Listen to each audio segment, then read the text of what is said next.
সন্দেশখালী ধামাখালী থেকে উদ্ধার প্রায় কয়েক কোটি টাকা। ধামাখালীর একটি হোটেল থেকে টাকা উদ্ধার হয়েছে বলে দাবি পুলিশের। সন্দেশখালী থানার অন্তর্গত ধামাখালী ফেরিঘাটের কাছে হোটেল রয়্যালের 206 নম্বর রুম থেকে উদ্ধার হয়েছে এই টাকা।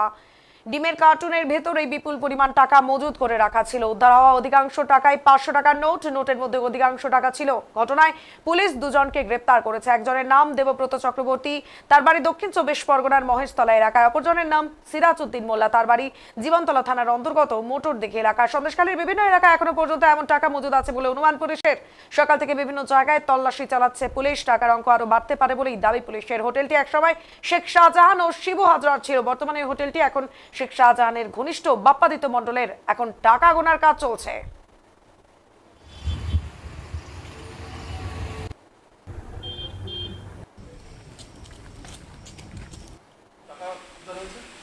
হ্যাঁ, সেটা পুলিশে ইনভেস্টিগেশন করেছে, পুলিশে দেখেছে, আমি অত কিছু জানি না। যেটা শোনা গেল তা নাম জাল নোট পেয়েছে, সেটা আমরা জানি না।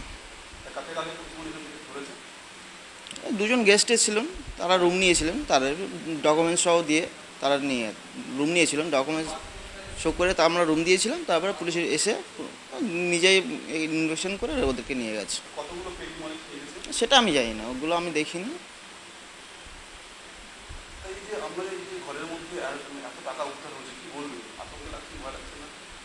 না, এটা তো আমরা তো কিছু জানি না। একটা সুটকেস নিয়েছিল একটা গেস্ট, আমরা তো ব্যাগ খুলে চেক করতে পারি না।